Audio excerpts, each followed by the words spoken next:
Então, dando continuidade aqui à correção do Enem, tá certo? Vamos aqui para a questão 19, Constituição de 1824.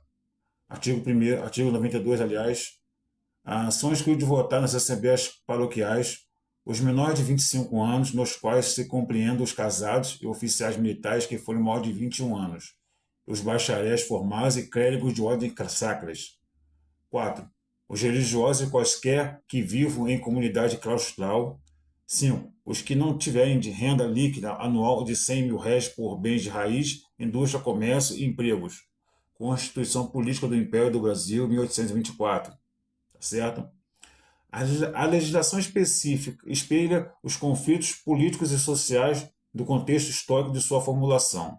A Constituição de 1824 regulamentou o direito de votar dos cidadãos brasileiros com o objetivo de garantir a o fim da inspiração liberal aqui admite o liberalismo sobre a estrutura política brasileira, nada a ver. Letra B. Ampliação do direito de votar para maiores dos brasileiros nascidos livres. A maioria dos brasileiros nascidos livres? Não, não. Isso aqui está ligado ao voto censitário, tá bom? O texto fala sobre isso. Letra C. Concentração de poder na região produtora do café no Sudeste brasileiro, né, em 1824? Nada a ver. E a letra D, a correta. O controle do poder político nas mãos dos grandes proprietários e comerciantes. Pessoal, eis a resposta, tá bom? Mais uma vez anunciado.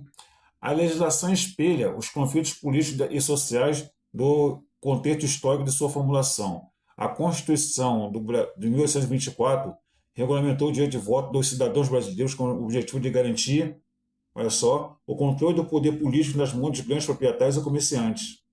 Beleza? Letra E. A diminuição da interferência da Igreja Católica. Não, isso aqui é só na monarquia, certo? A diminuição da interferência da Igreja Católica nas decisões político-administrativas. Não, com o advento da República, isso aqui não tem nada a ver. Tá bom? Então a resposta certa é a letra D, tá bom? É isso aí. Vamos aqui para outra questão. Questão aqui 31. Em geral, nossos tupinambás ficam bem admirados em ver os franceses e outros dos países longínquos terem tanto trabalho para buscar o seu Arabotan, isto é, o pau-brasil. Houve uma vez um ancião da tribo que me fez essa pergunta: por que vindes vós outros, marais e perós, franceses e portugueses, buscar lenha de tão longe para vos aquecer? Não tens madeira em vossa terra? Ó, J. Lery viaja à terra do Brasil, beleza? Mudanças sociais no Brasil. Olha só, o viajante francês Jean de Lerre, 1834-1611, reproduz um diálogo travado em 1600, vamos olhar a imagem, 1557 com o ancião Tupinambá, o qual demonstra uma diferença entre a sociedade europeia e indígena no sentido de, letra A, o destino dado ao produto do trabalho dos seus sistemas culturais. Pessoal, essa é a resposta. Bom, letra A, hein? O viajante francês Jean de Lery reproduz um diálogo travado em 1537 com o ancião Tupinambá, o qual demonstra uma diferença entre a sociedade europeia e a indígena no sentido do destino dado aos produtos do trabalho dos seus sistemas culturais. Tá bom? Letra A.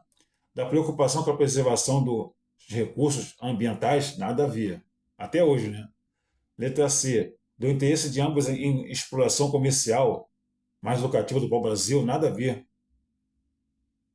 Interesse de ambas as partes na exploração comercial, esquece.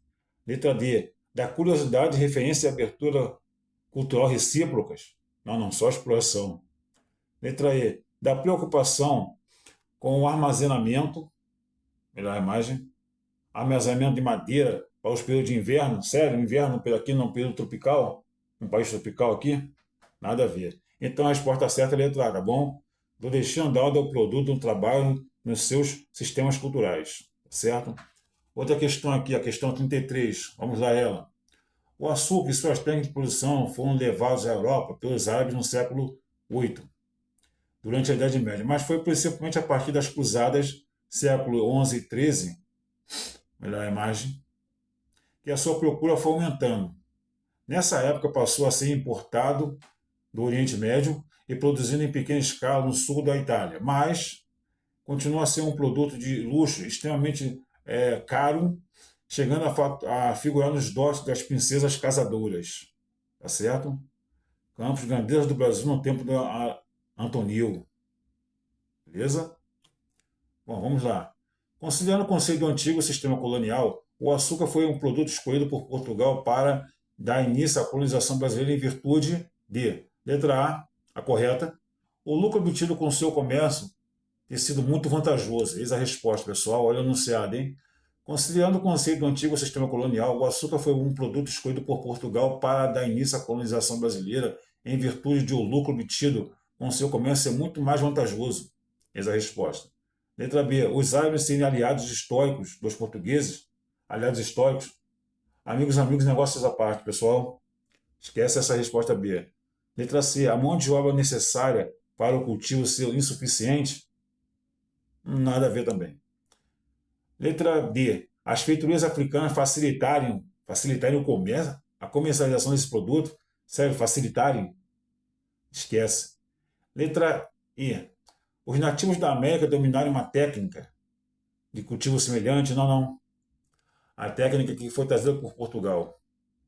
Tá certo? Nada a ver essa resposta, letra E. Mais uma vez aqui, ó. Os nativos da América dominarem uma técnica de cultivo semelhante, nada a ver, tá bom?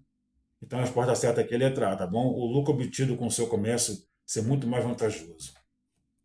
Mais uma questão aqui, questão 30. Os três tipos de poder representam eu repetir de novo. Os três tipos de poder representam três diversas formas de motivação de poder tradicional, o motivo da obediência e a crença na sacralidade da pessoa do soberano. No poder racional, o motivo da obediência deriva da crença na racionalidade do comportamento conforme a lei. No poder carismático, deriva da crença dos dotes de extraordinário do chefe. N. Bobbio, Estado, governo, sociedade, para uma teoria geral da política, certo? A fonte. O texto apresenta três tipos de poder que podem ser identificados em momentos históricos distintos. Identifica o período em que a obediência esteve associada predominantemente ao poder carismático. Letra A. República Federalista Norte-Americana. Esquece, para os presidentes lá republicanos, democratas, nada a ver. Letra B, essa correta. República Fascista Italiana do século XX. Ali a história do Benito Mussolini. Mais uma vez anunciado, hein? O texto apresenta três tipos de poder que podem ser identificados em momentos históricos distintos. Identifica o período em que a obediência esteve associada predominantemente ao poder carismático.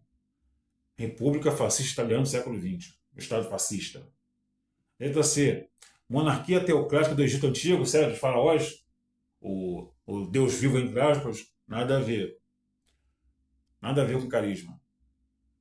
Letra D. Monarquia absolutista francesa do século XVII, Luís XIV, o Estado sou eu, nada a ver.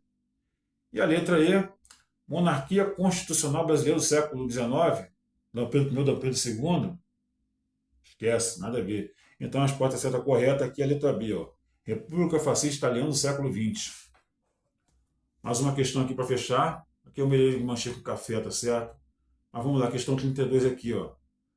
A Lei 10.639, de 9 de janeiro de 2003, inclui no currículo do estabelecimento de ensino fundamental e médio, oficiais e particulares, a obrigatoriedade do ensino sobre história e cultura da afro-brasileira. E determina que o conteúdo programático inclua o estudo da história da África e dos africanos, a luta dos negros no Brasil e a cultura negra brasileira. Beleza? Melhorar a imagem. Só um instante. Brasileiro e o negro na formação da sociedade nacional, resgatando a contribuição do povo negro nas áreas social, econômica e política pertinentes. A história do Brasil, além de instituir um calendário escolar, o 20 de novembro como data comemorativa do Dia da Consciência Negra, disponível em Planalto, beleza? 2010 aqui. Bom, enunciado.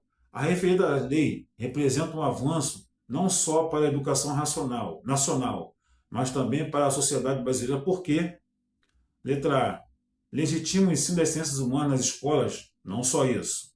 Não só isso. Letra B, divulga conhecimentos para a população afro-brasileira, também não só isso. Letra C, reforça a concepção etnocêntrica sobre a África e sua cultura. Vou repetir aqui, hein? Reforça a concepção etnocêntrica sobre a África e sua cultura, nada a ver concepção etnocêntrica. Letra D, garante aos afrodescendentes a igualdade do acesso à educação. Não, isso aqui está mais ligado à lei de cotas, tá certo? E a letra E, impulsiona o reconhecimento da pluralidade étnico-racial no país. Pessoal, essa é a resposta, tá bom? Mais uma vez aqui o enunciado. A referida lei representa um avanço não só para a educação nacional, mas também para a sociedade brasileira. Por quê? Porque impulsiona o reconhecimento da pluralidade étnico-racial do país. Bem, pessoal, por enquanto é só isso, tá bom? Se puder se inscrever nesse canal aí, deixa o seu like, valeu. E bons estudos aí. Valeu.